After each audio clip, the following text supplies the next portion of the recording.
the way to do this is to have a crew tended by androids, who have no expiration date. If they can self-repair, self-maintain, and recharge, they can last for centuries. And you will be traveling in the form of your DNA. So my DNA would be on board, and some recordings of my thoughts and history would be on board as well. And then I get replicated once I get there. Hello, everyone. This is the Space Cafe podcast, and I'm Marcus. So we are living in the moment when space flight starts to feel ordinary, right? The heroic age gradually, or maybe even rapidly fading. And that's, in my opinion, when things are getting truly interesting. My guest today is Dr. Pascal Lee, a planetary scientist, Arctic field explorer, and one of the sharpest minds thinking about how we actually live off Earth. We talk about the real space race, not who touches the moon next, but who builds the very first permanent base, and why the South Pole might be a scientific treasure, yet a terrible place to live. And why a name from science fiction could become our first lunar address, and maybe the address you should redirect your Amazon delivery to, and that would be Clavius Crater. Then we push even further, android explorers, and this is when things, get really, really interesting. AI as teammates. The idea that machines carrying our DNA might cross the stars and restart the human story elsewhere. If a machine walks on Mars and thinks like us, is it still us? From lunar logistics, my friends, to the philosophy of identity, this one lingers. So, without further ado, this is Dr. Pascal Lee in the Space Cafe podcast studio. Let's go.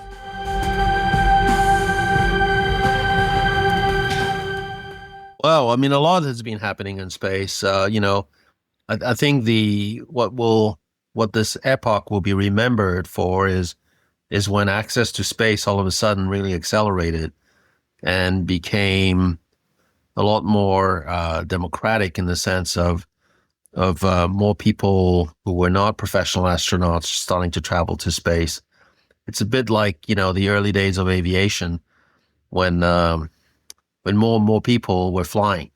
If you start losing track of who's in space and what their names are, you're entering, you're out of the heroic era in some sense. Where do you see us? Where do you see us now? Like if you compare that to, I don't know, the advent of cars or aviation, where do you see us now?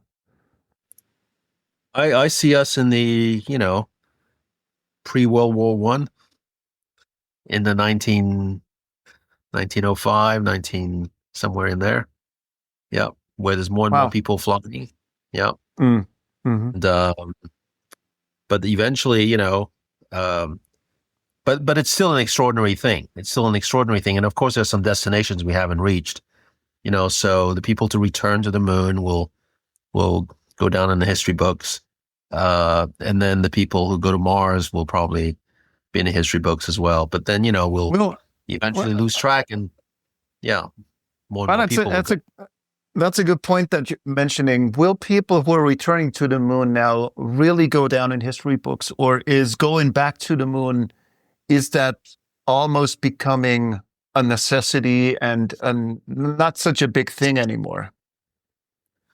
Well, I think it's compared to Mars.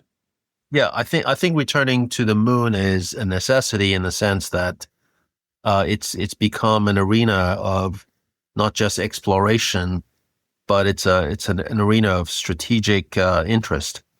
So, just like going to Antarctica in the polar regions, for many nations, it became a strategic thing. You have to be there to be part of the players, so to speak. And I think it's the same thing with the moon. Right now there are two contending space powers who can reach the moon with people, and that's China and the United States.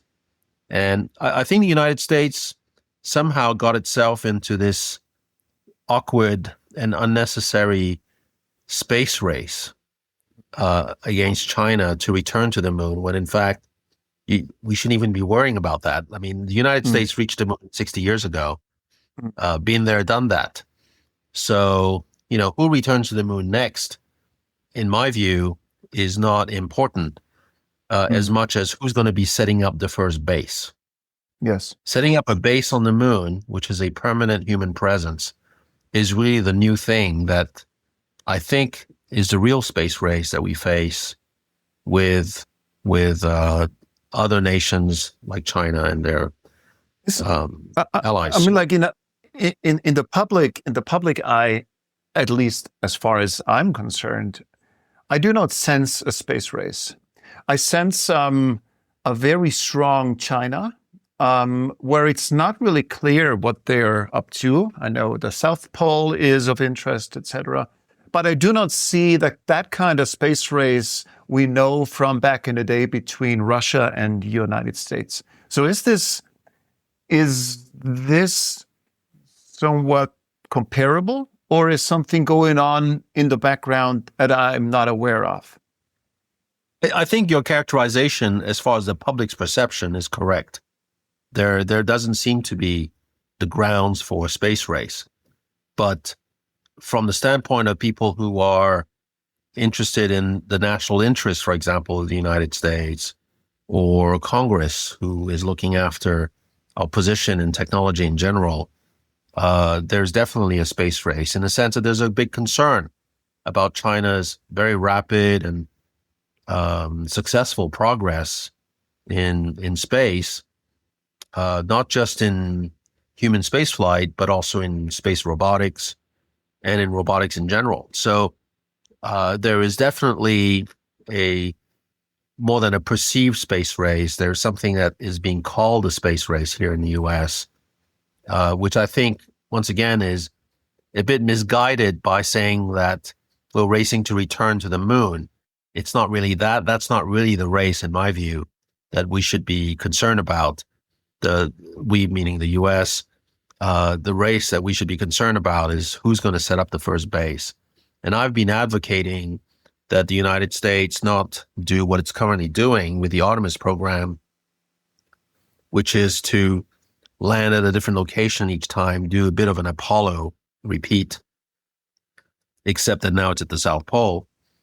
But instead, send robotic missions mostly to the South Pole, which is very difficult and challenging to explore. And meanwhile, they should have humans focus on building a base immediately on the moon elsewhere, not at the South Pole. But I have my favorite spot, which is Clavius Crater. We can talk about that if you want. Before we do so, why is the South Pole of interest? Well, the South Pole is of interest because at the South Pole, we have detected, and at the North Pole as well, but more so at the South Pole than at the North Pole, we've detected water ice. And water ice is a bit of a surprise on the moon because most of the moon is very dry and has no water whatsoever to speak of, except some very minor amounts.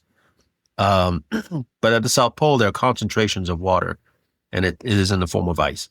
Technically, what we are detecting are concentrations of hydrogen, but the hydrogen is not there as free hydrogen. It's there most likely in the form of water. And it makes sense because the South Pole and the North Pole are places where there are places that are permanently shadowed. They never see the disk of the sun.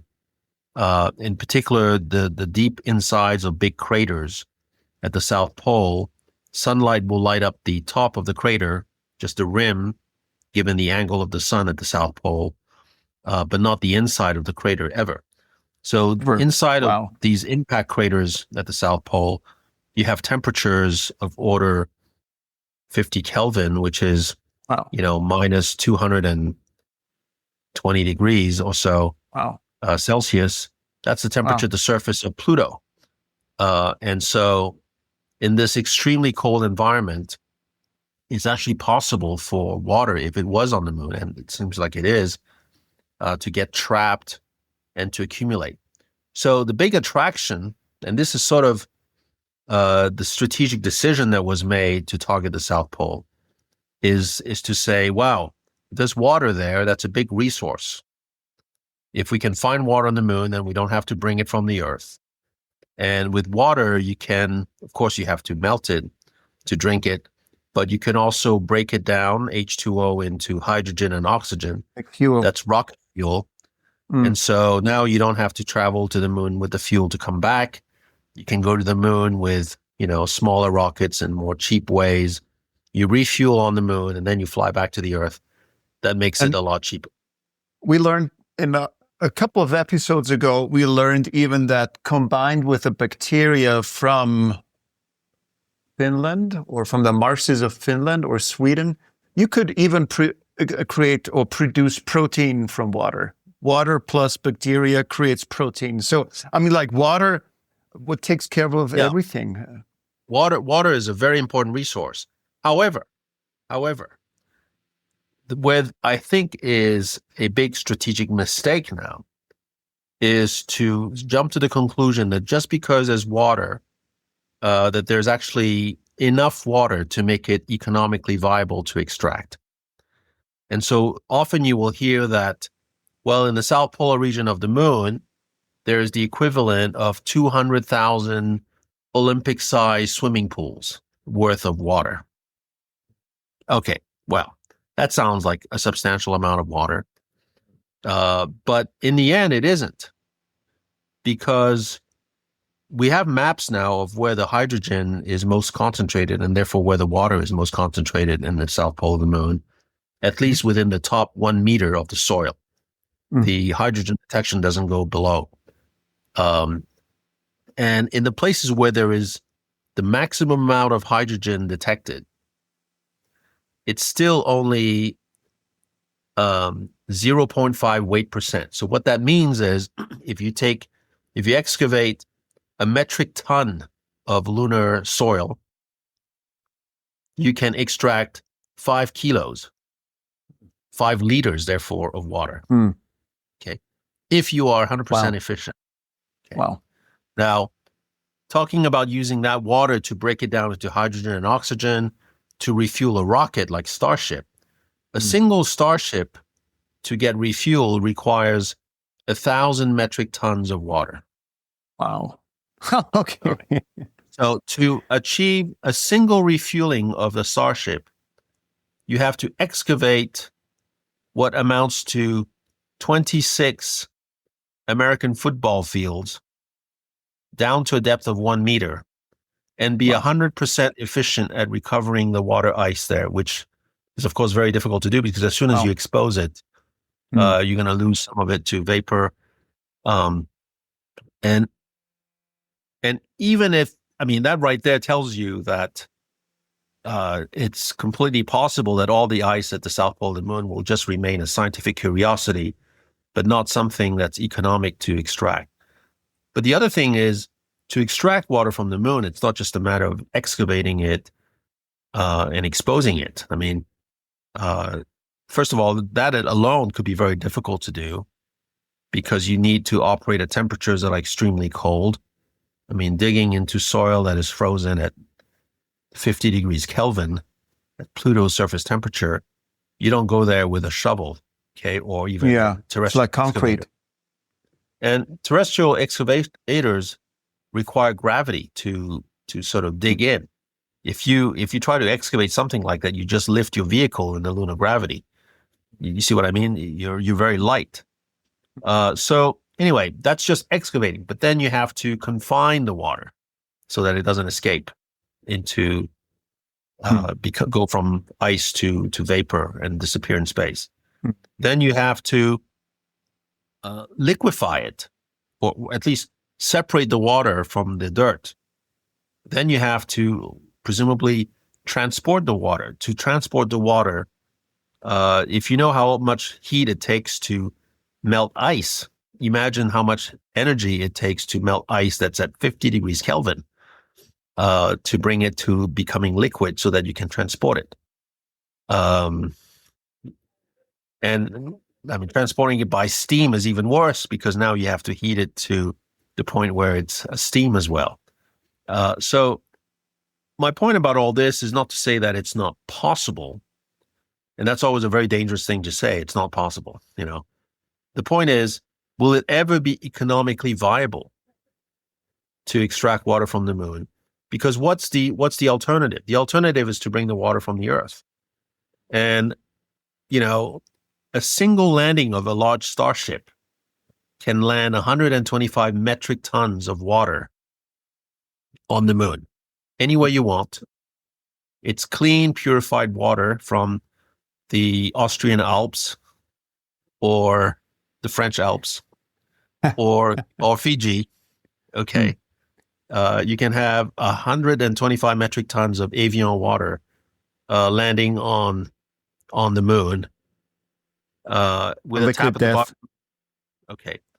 And right there, when will you have 125 metric tons of lunar water sitting on the moon in a place where you want it for you to use? And of course, you might think flying water from the Earth is not economically viable. Well, first of all, we do that even on Earth.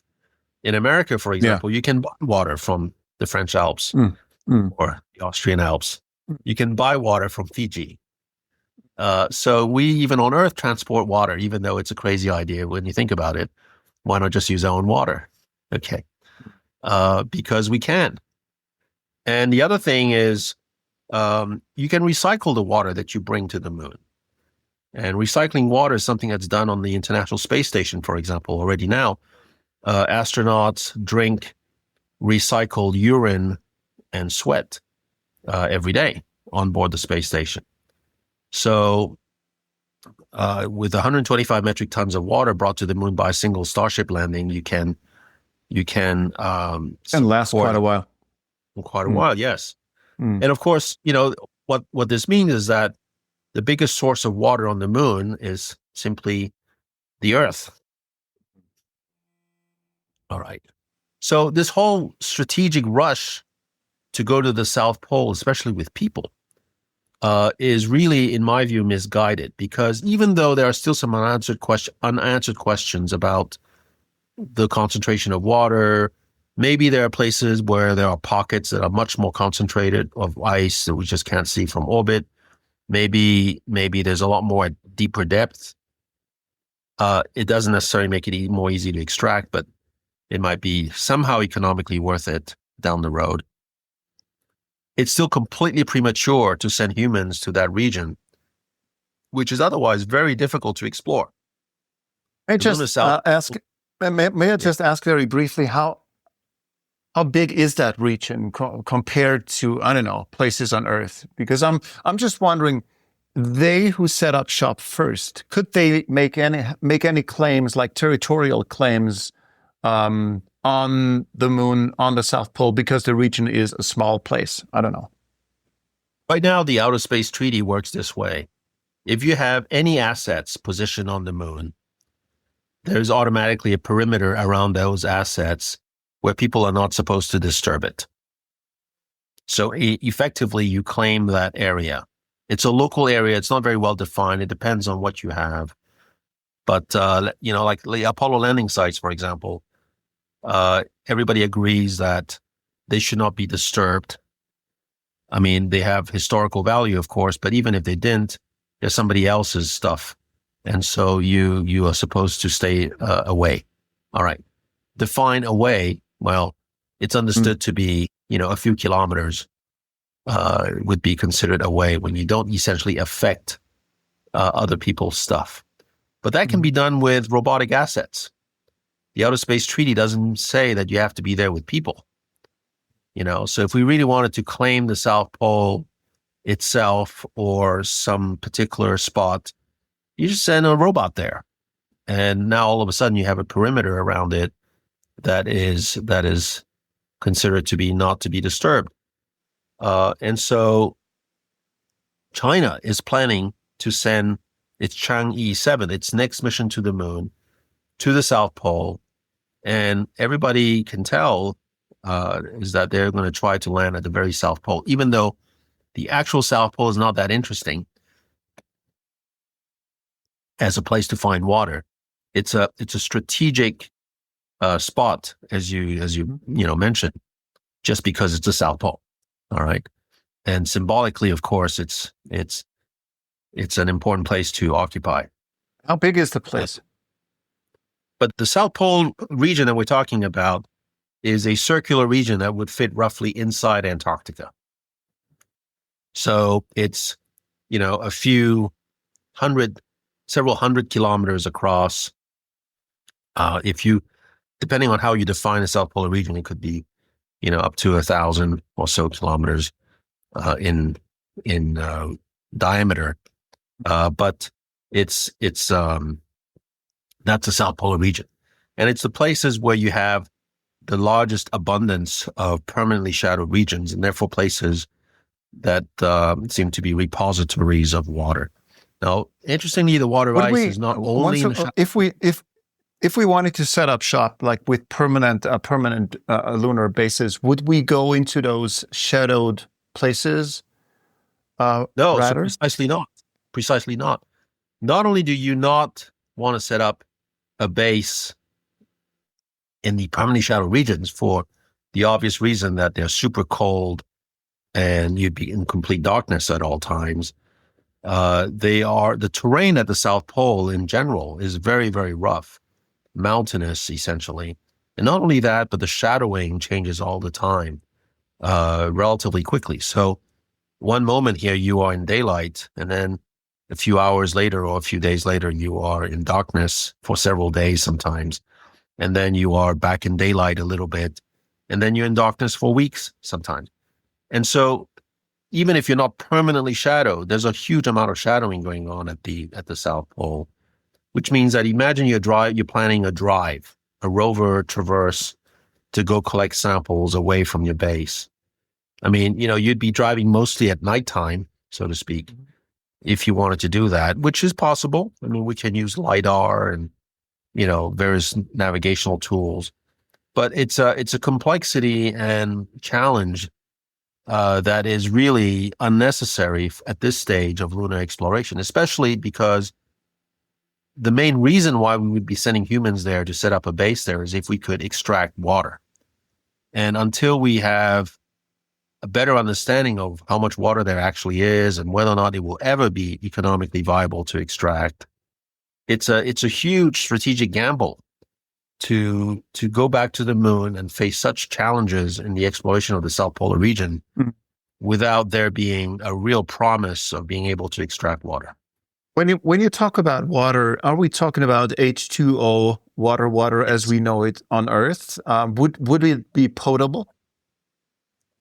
Well, if it's extracted and separated from the dirt, yes, it would be potable. I mean, it can be purified. There are chemical processes to do that. But again, it goes back to the amount. We're talking about machines that would have to operate at Pluto temperatures. We don't have any of those cryo-robotics, robots that work in extreme cold. That, as you know, an engineer doesn't like cold. It's bad for batteries. It's bad for mechanisms. It's bad for grease. It's bad for all kinds of reasons. And so it's bad for electronics. So, I think, and the problem really is that people who are claiming or thinking about setting up a base at the South Pole, the real driver for that is because they imagine the base to be a mining operation. And setting up a mine, let's say you found a place where really water is worth extracting. So you set up a mine there. But that's not an exploration base. A mine is a very concentrated activity on extracting the resource. But it's not necessarily a good place to explore the rest of the planet and roam around. In fact, in all the extreme regions of the Earth where you have a desert, like the Antarctic, the Arctic, or other deserts, if you have a mining operation, you set up your mine wherever it needs to be set up, but it's not necessarily where you build a city or a community that you explore from. What you want at this stage is to set up a base that's an exploration base. You want a place from which it's easy to drive away, where you can reach other parts of the moon, where the base itself is easy to reach at all times. Um, you know, because it's not good to try to land on the moon in the permanently shadowed regions. You can't see anything. So all you have is LiDAR. That is, not a very redundant way of landing. And the point is, even if it was possible, it's not necessarily desirable.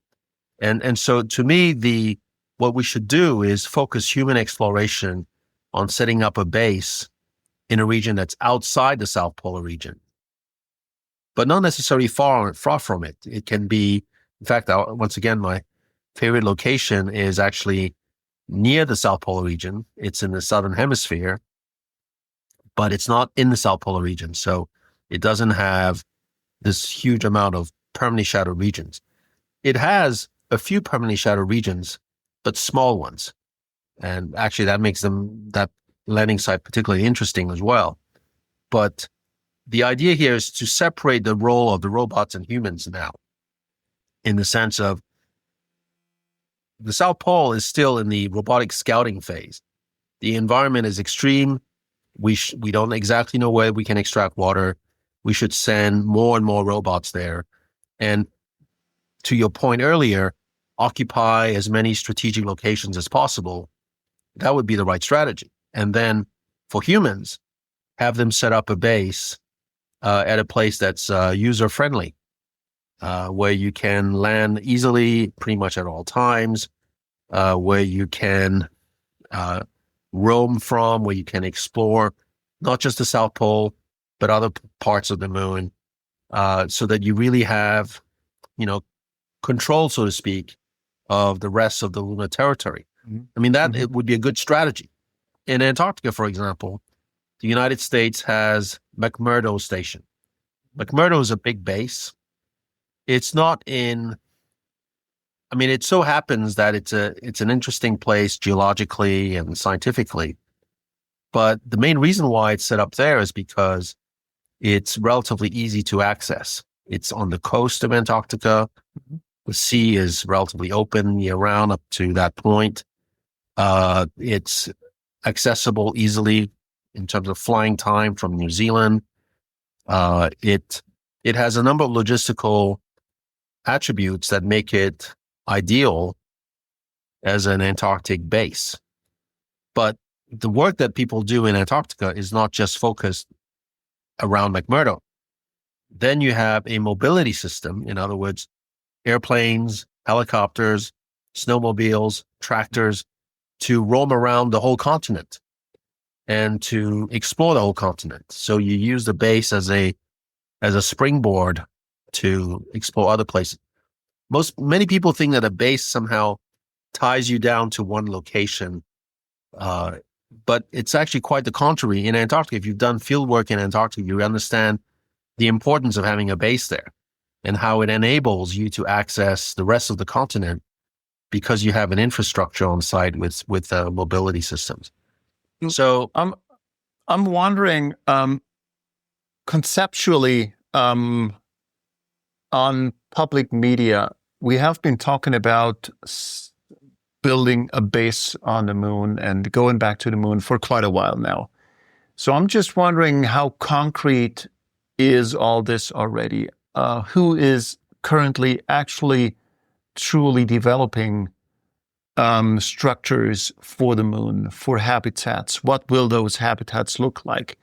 Is this still a conceptual phase we're talking about, or are we slowly or quickly gravitating toward actual infrastructure on space, on the moon?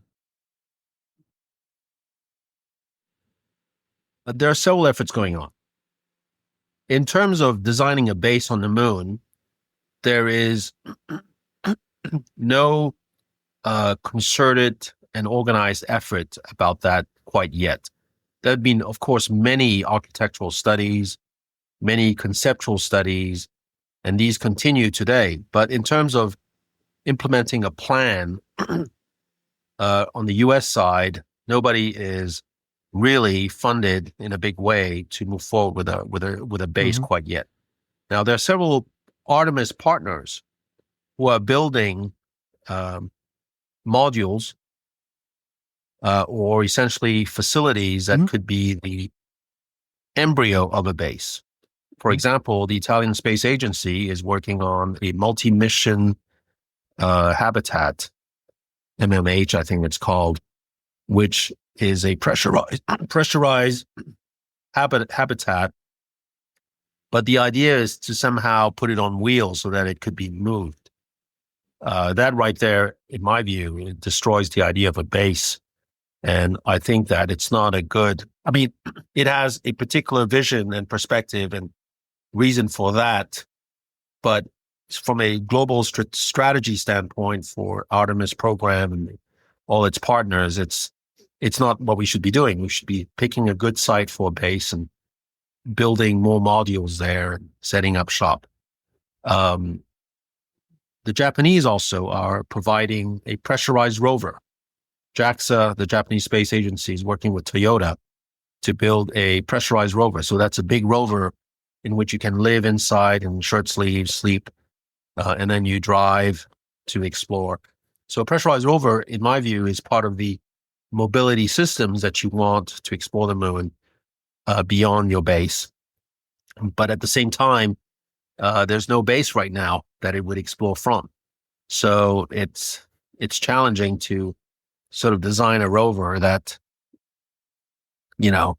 doesn't really have a safe haven to return to if something were to happen to it.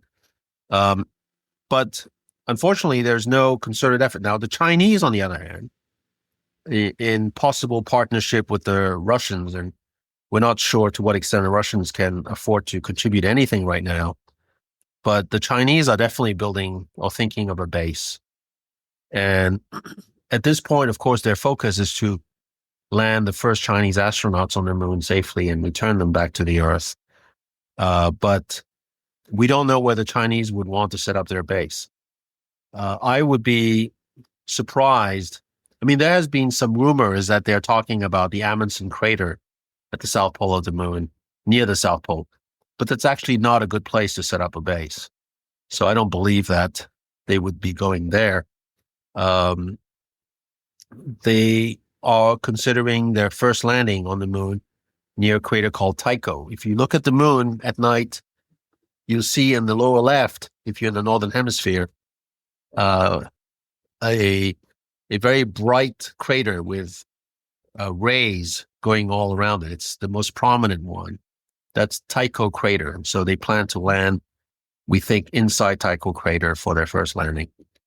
That's just... Pascal, you launch, or you are in the process of launching a course called The Moon and Its Exploration. If I'm not mistaken, it's a 6-week course for, Is this for everyone and anyone? And what is it good for? Yes. So I'm a professor of planetary science at Kepler Space University. That's one of the hats I wear. And every autumn now, every fall, I've been teaching this course called The Moon and Its Exploration. And happily, it's turning into a relatively popular course.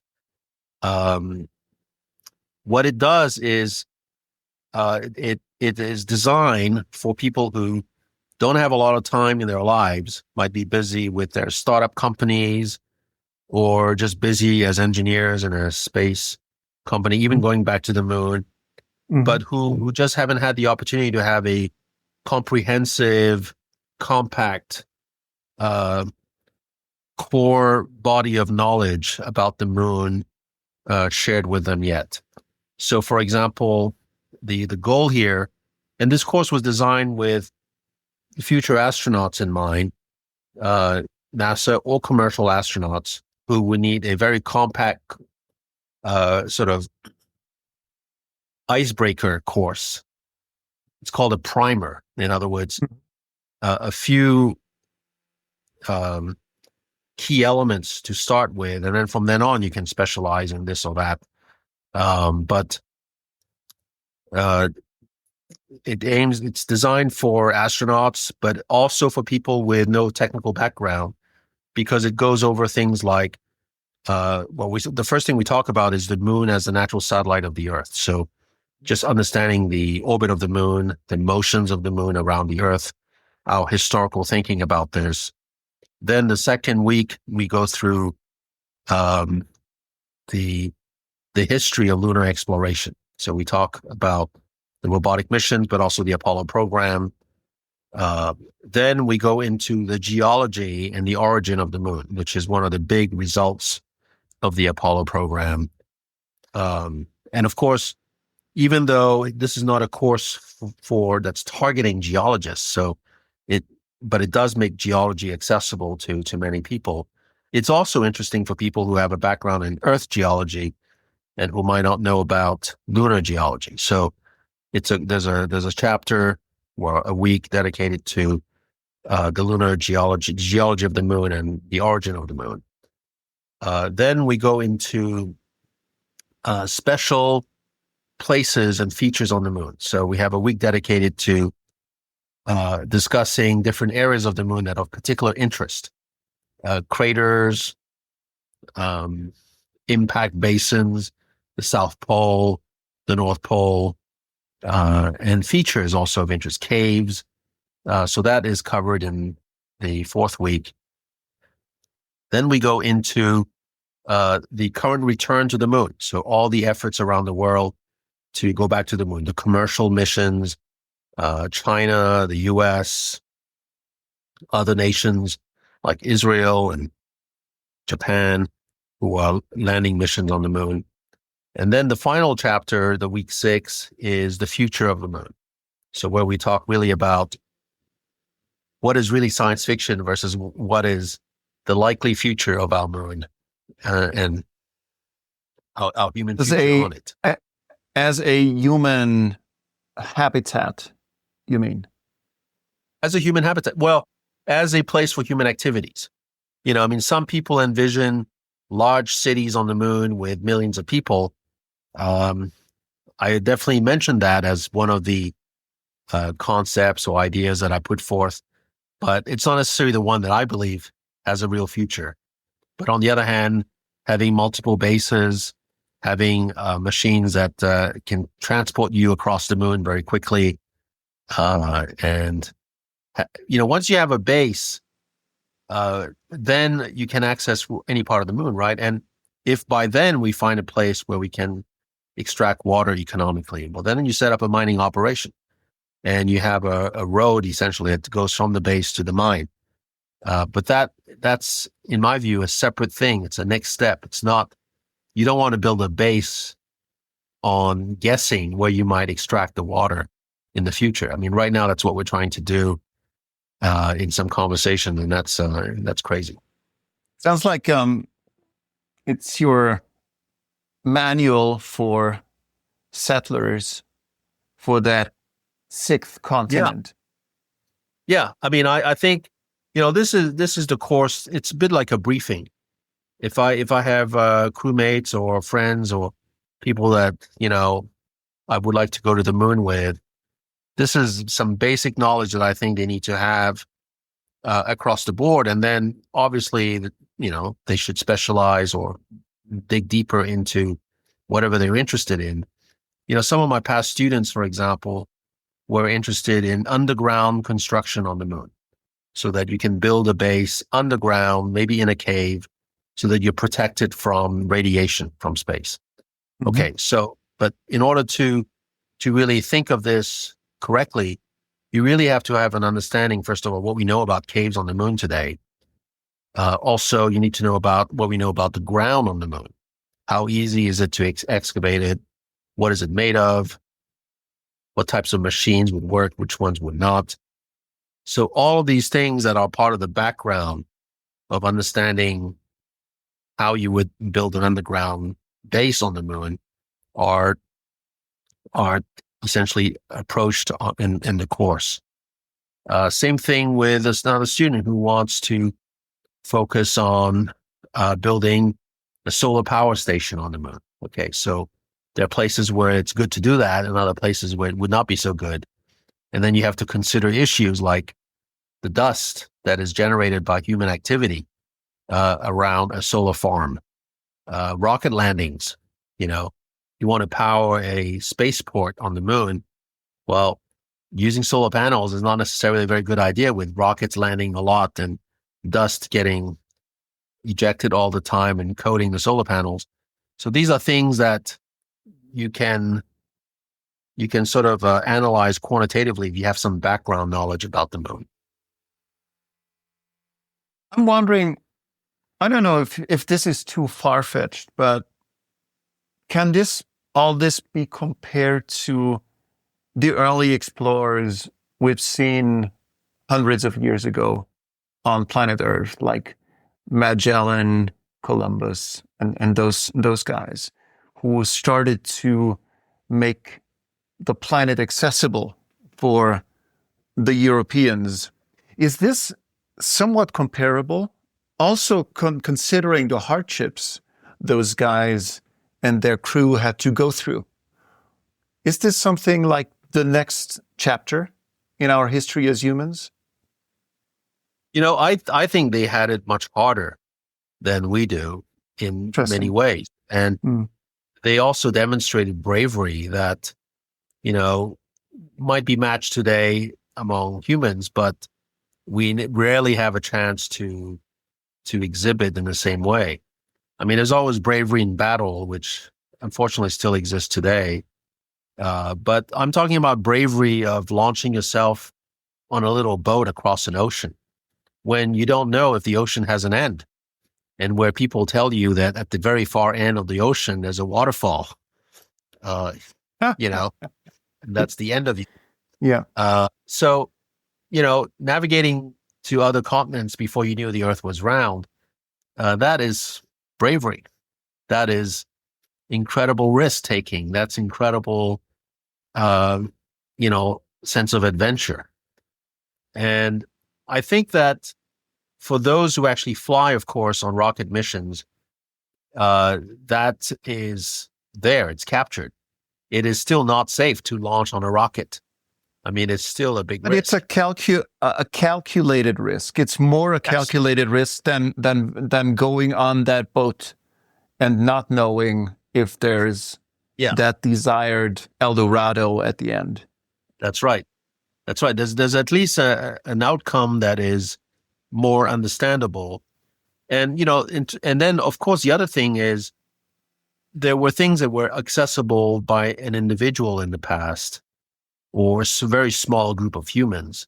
I mean, the Vikings could sail to Iceland with just one or two Drakkars boats, you know, very bravely, but it didn't take a huge amount of logistics compared to, you know, a mission to the moon, where, you know, you can't do this alone or with a bunch of friends. You really need to have you know, thousands of people working with you to make that happen. So I think it takes exploration to a different level. The bravery involved is still there, but the unknowns, the challenges are different, and the risk is also different, of course. But in a profound sense, it's still dangerous. So I see that as still very exciting. Of course, that the age that we're living in, we're not going to the moon as a routine thing yet, let alone Mars, of course. But you know, eventually this will come. But in terms of the moon, let me just wrap up by saying that the place that I've been advocating for us to set up the base is actually a crater called Clavius. Mm-hmm. Now, Clavius Crater is at 60 degrees south on the moon, so it's pretty near the South Pole already. And the South Pole is at 90 degrees south, right? So it's about 900 kilometers from the South Pole. But it's in a place where you have regular day and night on the moon, like 14 days of daylight, 14 days of night, and where it's a very interesting geology place where there are craters that are old, craters that are young, There are caves nearby. And Clavius is where, in the movie 2001: A Space Odyssey, the moon base was set up. Mm. And to me, this would be an incredible thing and I think it would be appeal to the public to actually see, reality catch up with science fiction.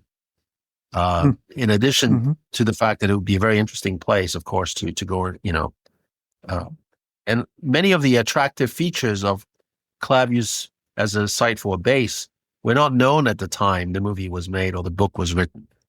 It just turns out that it's a really good place to set up a base. And so this makes it particularly interesting, I think, to sort of consider. Where are we in all of this? Like, how much time do we still need to conceptualize? When are we actually getting ready to settle down? Well, I think that we're now within a generation of this happening. In the years to come, we're going to see, barring any major change in direction, we're going to see China reach the moon. And China has a very, it's sort of the turtle and the rabbit, or the turtle and the hare fable. China is the turtle, but it's very steady in its progress. And it's very strategic as well in its approach. Of course, it doesn't have a regime change like we do in the US every 4 years. So that, of course, helps with continuity, political continuity of these programs. I'm not suggesting that a regime change every 4 years is a bad thing. I'm just saying, in terms of having continuity in a program, that's actually an advantage to have a program that allows that. And so we will see the Chinese, I think, do several landings and then establish a base. And of course, the US will either be ahead of this game or playing catch up whenever it needs to. So I do see us moving forward with a base pretty quickly as soon as China sort of attempts to achieve permanent presence. My main concern is that we somehow remain fixated with the South Polar region, when in fact that should be a realm of extreme robotic exploration with some potential in the far future for resource extraction, versus what we should be doing now, which is establish a permanent presence for humans, for Americans and their allies, on the moon. What's the fastest turnaround time for an itinerary to go to the moon and back? So, because it seems like it's a lot easier to get ourselves into that interplanetary phase by starting with the moon and not going to Mars first. So how long does it take? It takes 3 days to get to the moon right now. 3 days. So what if we have faster rockets? That doesn't buy you a lot, because okay, you get there in 2 days instead of 3, but it doesn't buy you a lot. You can leave for the moon on a Monday morning. You get there Wednesday evening. You spend Thursday on the moon. Friday morning, you catch a flight back. Sunday night, you're back at home. Monday, you're back at work. So you can go to the moon and back in a week. And that's literally what was done during the Apollo program. They usually would stay 1, 2, 3 days on the moon. So it was a week to 10 days, a round trip. Now, obviously, if you have a base, then you can spend more time on the moon. And with better propulsion, what better propulsion will do is take more people. It might shorten the trip a little bit, but you don't really have the benefit of a very efficient propulsion system to go to the moon until you travel to places like Mars, where, all right, better propulsion system will buy you months of time of travel. And that is not just more pleasant, less tedious, but it means that you have to take less food with you, less oxygen. It's a much more efficient way of traveling through space. Yeah. You mentioned regime. I'm just wondering, where is the current regime in the United States positioned in terms of moon?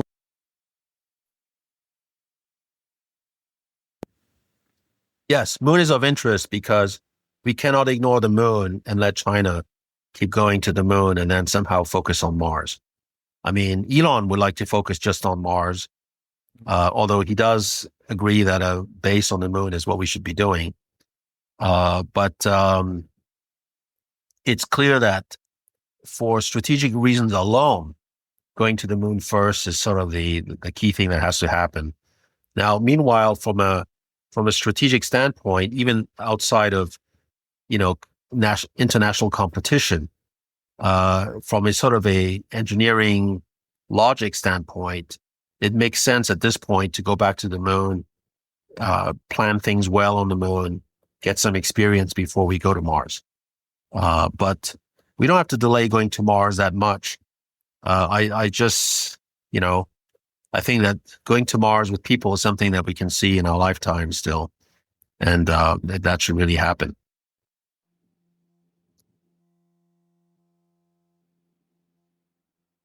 Well, AI is obviously it's sort of the fashionable topic, and everybody seems to and jump on board and love it or hate it. And meanwhile, what we should realize also is that robotics is making huge progress now. And very soon, and people will disagree on exactly whether it's 10 years from now, 20 years, or 30 years, but historically it's very soon. It's just around the corner. It's within a generation. We are going to see essentially artificial humans. We will see androids who are, designed to be physically like us, and intellectually as smart as we are. Smart not just in terms of computing power, but just in terms of interaction with others, emotional intelligence, period. That's called artificial general intelligence. Artificial general intelligence has not been achieved yet. We're still in a realm where we are now acquiring narrow artificial intelligence in a number of fields. I mean, we can now beat people at chess, anybody at chess. We can now, design AI systems that can create images that would take humans a long time to create. We can have artificial intelligence systems that can create music, whether it's as creative, as good or not as humans. It's almost debatable now because it's actually really good music that can come out of AI. Some very bad as well. But the point about all this is that beyond the growing pains of AI, we're going to see something that will emerge here in the next decades, I think in a generation or two, that are essentially artificial humans. And that has, of course, that's going to have, of course, profound societal impact. Because nowadays we still think of these things as machines.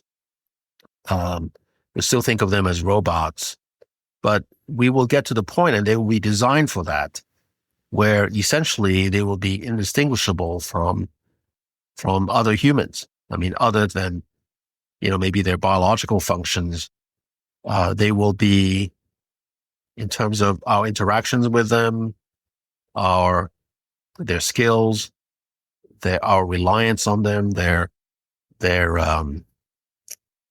ability to help us and to serve us. They will be essentially like humans. And of course, we can anticipate the best and the worst. We can anticipate androids with artificial intelligence who will be very friendly companions to us, and others who will be designed for war. But that's a separate, that's an issue, of course. But in terms of having just humans who will now be beings that we will consider essentially our peers, or even like our offspring. We will have a completely different rapport with machines, I think, in about a generation or two with these artificial humans. Think of the fact that nowadays you can already lend your voice and a few pictures of yourself, and AI can create an artificial you online. We will be able to order a replica of ourselves or a replica of a parent that we've lost.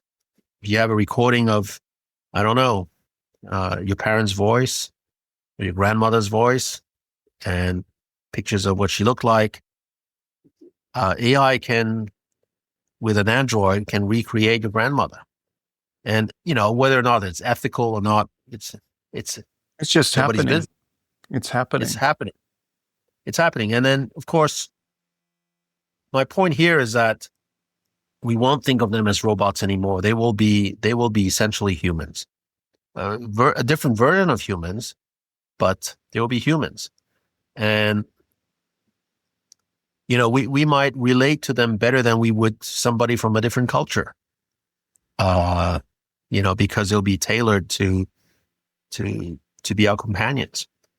I just heard the other day that I think a Chinese company is planning to put a $20,000 humanoid household robot on the market. So this is crazy. Like $20K. This is a small car, and I think once those things become available at these price tags, this is the moment where we are acquainting ourselves with this technology that you're talking about, where we're becoming or extending our sphere as humans, as Homo sapiens, becoming one with this technological something that we're creating. Yes, absolutely.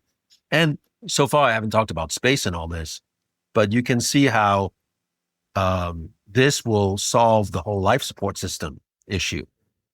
If we can go to Mars with humanoid robots, first of all, we won't think of them as robots. We'll think of them as humans sent to Mars, but they don't need a spacesuit to go for a spacewalk.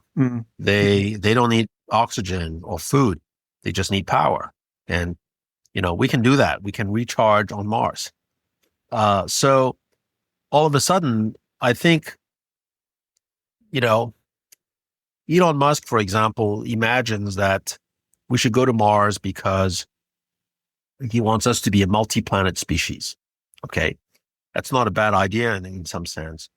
But the argument that he presents is that will ensure our survival. Something bad could happen to the Earth. So if we have an Earth 2.0 on Mars, then we're safe. But where the argument is flawed really is that there's no amount of global nuclear war combined with giant asteroid impact, combined with global pandemic on Earth that would make Earth less habitable than Mars. Mars is a terrible place right now to live. You would die within seconds walking onto the surface of Mars. But on the other hand, if you're open to the idea of, superhumans or androids with artificial general intelligence, or even superhumans, so androids that are even more capable physically than humans and intellectually superior as well with artificial superintelligence, then that opens the universe to us. We can, as much as I don't believe in 1 million humans living on Mars, which what would amount to a massive, not only life support system, but essentially an intensive care unit, which is what a life support system is. I could imagine us having 1 million robots on Mars. Building. Well, I think all this only works if we reach that state of human-machine interaction that gives us the impression that machines are humans, like we are, because as long as machines are out there and not identified as humans, we Yes, still feel the urge absolutely. to set our Absolutely. boots on the ground. Yes, absolutely. And my point is that we're going to get over that very quickly. The machines are going to become so good. We will identify with them so much. I mean, already in some sense we do that, right? Because I mean, we're not going to Mars, all of us. Only very few will go. And of course, they're humans, and we sort of have them carry our dreams and aspirations to Mars. But it wouldn't be, in my view, at least not. It won't be in a decade or two. It won't be that a stretch to see ourselves in AI systems going to Mars, because, like you say, at that point, if we are no longer seeing a line between robot and human, and if we are somehow viewing them as our offspring or just like somebody else going, I mean, already there are science fiction characters that are like this, right? In the TV series Star Trek: The Next Generation, the Data is a robot, and Data doesn't need a spacesuit to go on a spacewalk. But when Data breaks down, we are emotionally concerned. We treat Data as a full member of the crew. So I think we have this ability to actually assimilate people. I'm wondering, this is a beautiful example. I'm just wondering where that magic happens and why it happens, because anthropomorphizing dead matter is already happening. So if for example, for kids, it's pets, for example, or a used, exaggerating, a used tissue by a loved person who passed away is loaded with emotion. And I would never want to toss it away anymore, because it carries that loaded emotional whatever soul in it. So I'm just wondering what it is that could make us identify on that level with machines. Is it them being so intelligent? I would rather say I think it's more a storytelling thing. It's more a thing where we engage with machines because we have told ourselves stories where they are playing a role in our lives and are attached emotionally, or vice versa. I don't know. Does that make any sense? Oh, totally. I mean, imagine there's a crew of AI astronauts heading to Mars, and you talk to them, and you ask them, how are things going, and they start telling you, well, things okay. I'm having some trouble getting along with number 4, but otherwise things are good. We're having a good time. We're very excited about seeing Mars. We can't wait to be there and show you what it's like.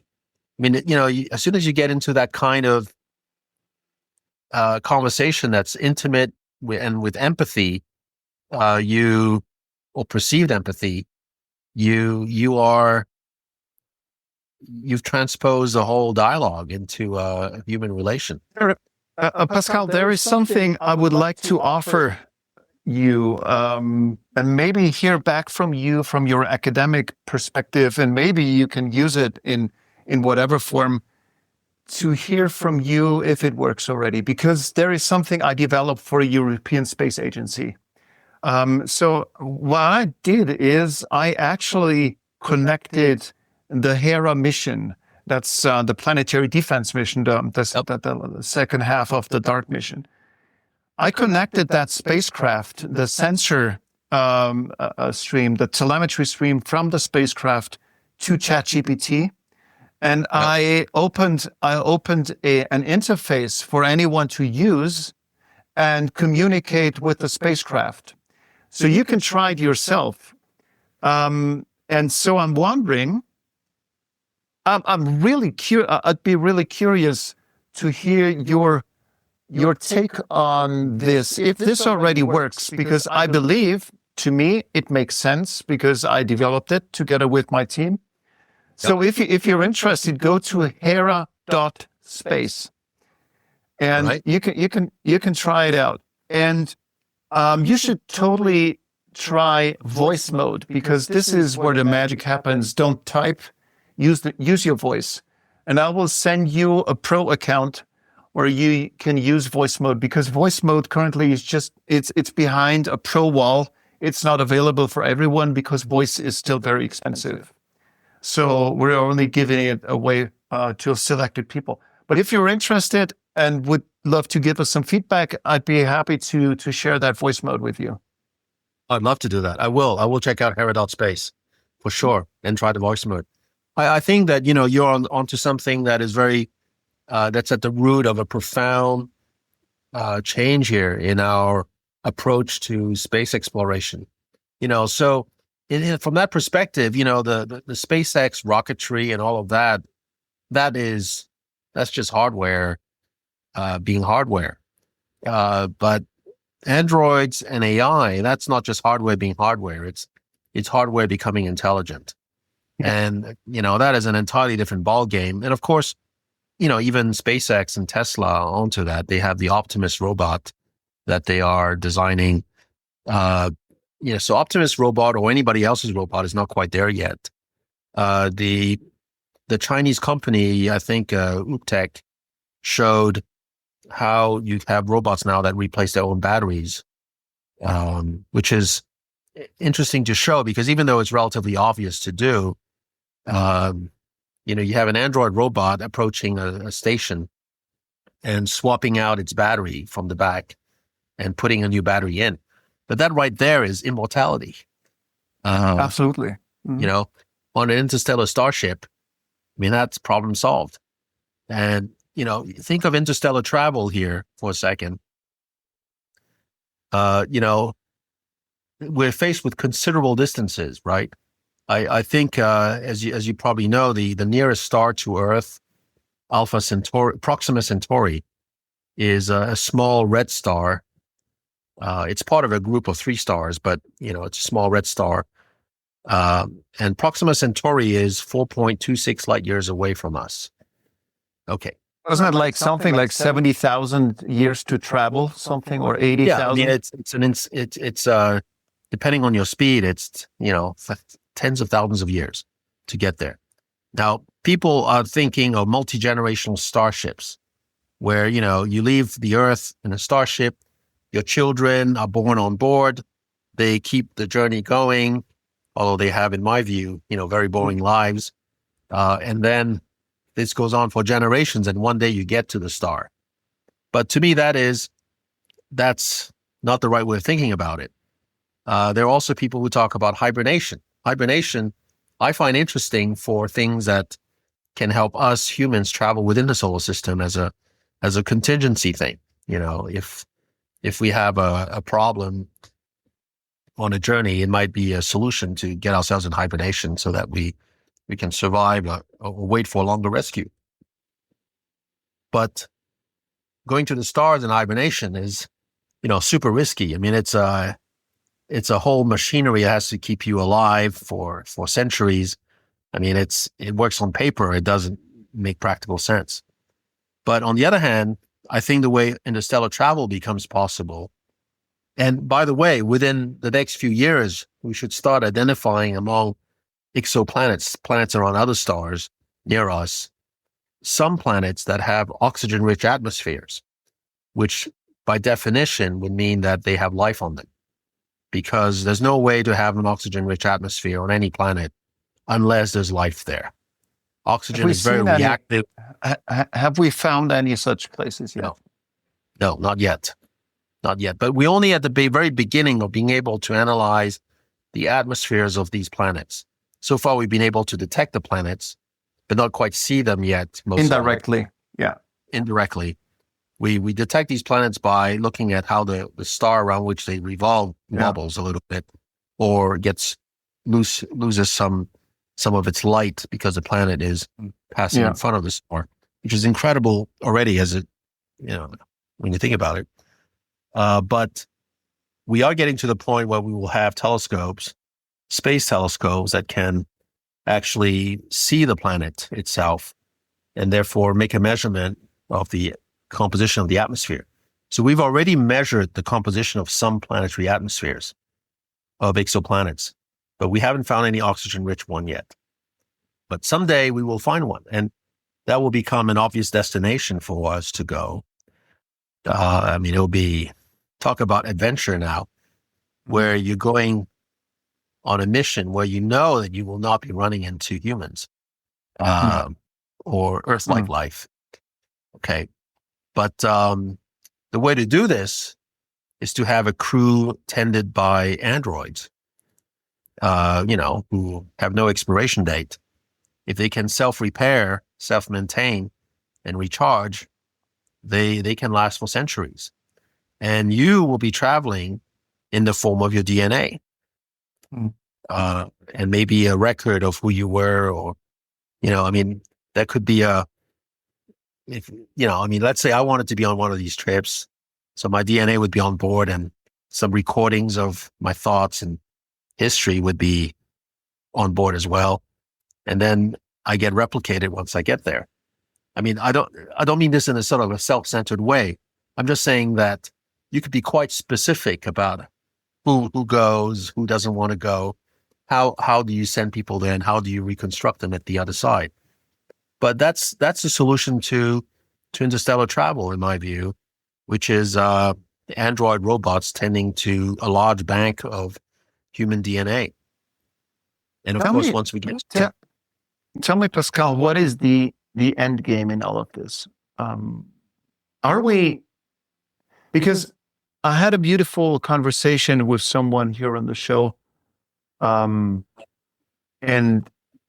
we talked about Earth as a unique and singular place potentially in the whole universe where life may have originated, but while at the same time now developing technologies to move from planet Earth somewhere else, it's like spawning life into the universe.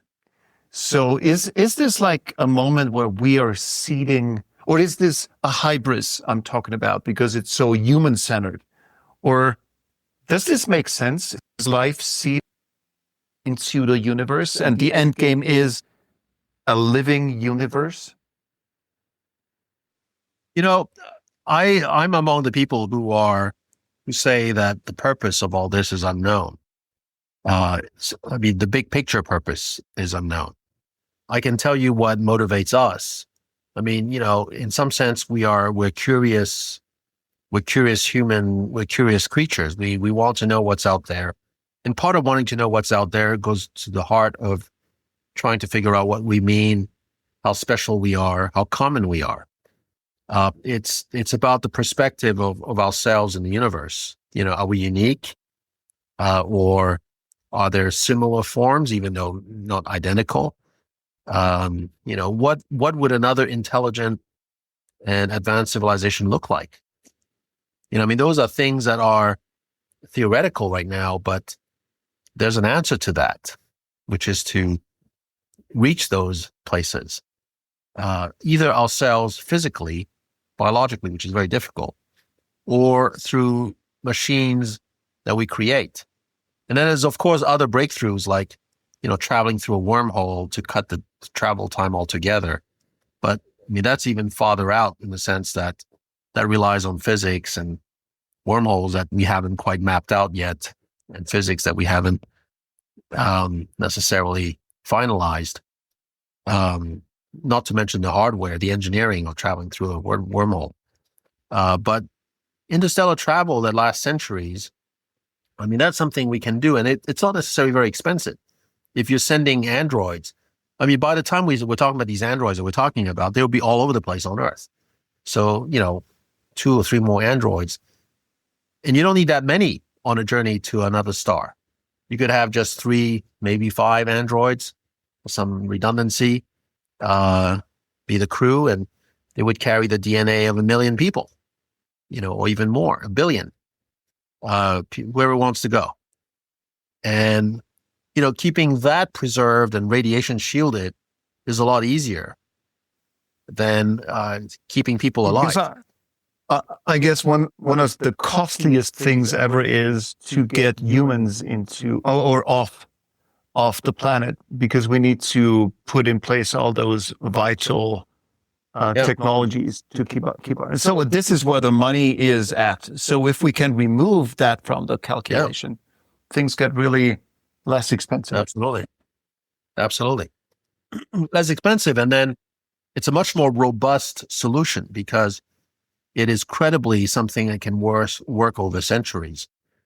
You're not going to have your offspring rebel against the fact that they were taken on an interstellar travel or journey against their will or without being consulted.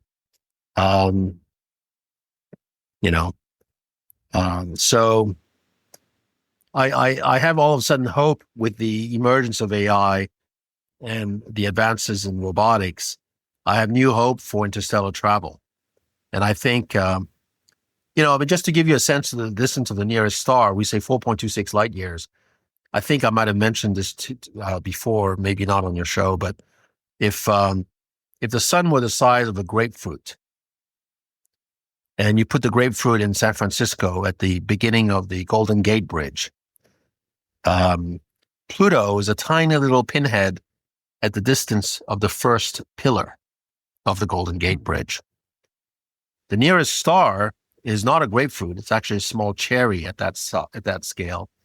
The nearest star, Proxima Centauri, 4.26 light years away, at that scale would be in Chicago. And if you're in Jackson Hole, Montana today, right? So Yes. you'd be somewhere in between. Wow. Okay. So it's a huge distance to travel to those stars. Wow. And so we have to be clever about it. We can send our biological cells, but we have to send our cells in a very compact, basic, fundamental form, which is our DNA. And that still defines us in a profound sense. Because the problem is if we're traveling for tens of thousands of years and then upon arrival we're discovering that there's nothing worth of interest, that's okay. Well, you would be targeting a star or planet that has oxygen in its atmosphere, so there would be life there. Whether it's livable for us, that's different. But the robotic crew on board can then make the executive decision of, okay, do we continue on or do we stay here? So we will trust them for that decision because they'll be like us intellectually. Pascal, in what form, if someone asked you, would you want to travel into space as DNA, like locked up in a bottle, or as a living person as right now? Well, of course, I would want to travel as a living person right now, but if it's not an option, I mean, I'll be dead if I'm lucky, in a few decades. That's it. But if I was to accept the fact that I could still exist in my DNA as me physically, and then intellectually, if my memory could be captured, my thoughts could be captured in a sort of digital form, and then somehow was put in the care of artificial humans who will withstand centuries of travel to go to other stars. Hey, I'm on board. I mean, if it doesn't work, fine. At least, I mean, there seems to be, at that point, relatively little cost to huge potential. And it's not just, me physically. I mean, I would want to, travel with a few loved ones, maybe even have my dog go along, and the decision, the charm of the decision, the attractiveness of the decision is obviously before you leave. I don't see myself even being part of the initial journey. I see myself being prepared as a DNA passenger.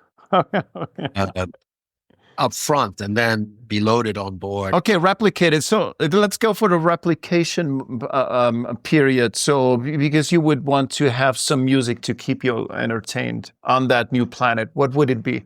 What one piece of music would it be? Well, there's a song that I really like. It's a pop song called "World Hold On." World Hold On. So, Fantastic. I mean, you asked for one song. That would be it.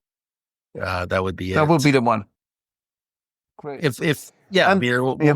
One song I would probably tire of it, listening to it all the time as well. But having said that, that's a song I really like. Great. World Hold On. And I think it would be appropriate. World Hold On. There's a lot of waiting. Fantastic. And Pascal, my last question, why don't I challenge you to share another espresso for the mind with me, a shot of inspiration you'd like to share. You shared quite a bit of inspiration already, but maybe you can condense something into like the super duper energizing shot for me, for the audience, whatever you want to talk about. Yeah, well, I'm just imagining how, a future child is born on this world, and they are educated. They're educated by the 5 robots, the 5 androids that got to them, who left the Earth centuries ago, but who are now on a planet that's hospitable to Earth life, and they're being taught a bit like Socrates or Plato to their disciples, and they explain that you are humans. They sent us out here centuries ago, and this is a planet for you to sort of explore and conquer and multiply on. We were your servants, but also your friends and your keepers, your nannies, and these kids are going to grow up in a new world that they have no history with, but they will be taught, who they were. If they are a DNA of people who existed, then they'll be taught who each and one of them was in the past. And they will learn about what they did, what their backgrounds were. And in some sense, humanity will pick up from there. And the robots will know how to make more of themselves as well in the new world. I mean, they will be, of course, critical to keeping things going and getting things started and keeping things going. But I'm just imagining this moment far in the future, centuries ahead, where all of a sudden you, me, and whoever is on board travel on that DNA mission comes back to life in another incarnation of ourselves, but, on another world. I'm wondering if there is any kind of cultural memory stored on that DNA. Cultural, probably not, right? I mean, DNA is just our biological memory, but the cultural memory will be part of our education as growing up as kids. Of course, we will be our own persons, but we will be taught who we were in our previous life. And that will be, you ask for something that'd be a bit unusual. Well, here's a possibility. Fantastic. To be new incarnation of somebody who once was.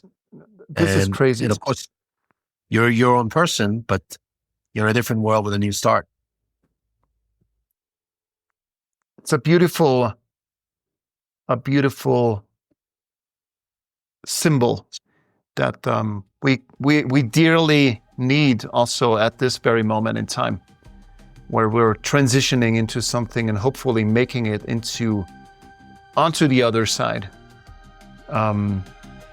Pascal, thank you so much for taking that time. It was brilliant and it was a pleasure. Thank you, Marcus. Always good to talk to you. You are different as well. The way you think. That's very refreshing. Thank you. That was Dr. Pascal Lee, a man who thinks in centuries, not years. From the dust of the moon to the idea of humans reborn through machines, it's conversations like this that remind me how close we are to truly rewriting our own story. If you enjoyed this episode, share it with someone who still believes exploration is about more than rockets. It's about meaning. You can find all Space Cafe podcast episodes on Spotify, Apple Podcasts, and SpaceWatch.Global. And as always, keep looking up. And as always, if you have something to share, want to share something, suggest a guest, please write into us at podcast@SpaceWatch.Global. Because the future might be watching us. This is one of the reasons why we recommend looking up all the time. Well, maybe not while driving. Have a good one. Bye-bye.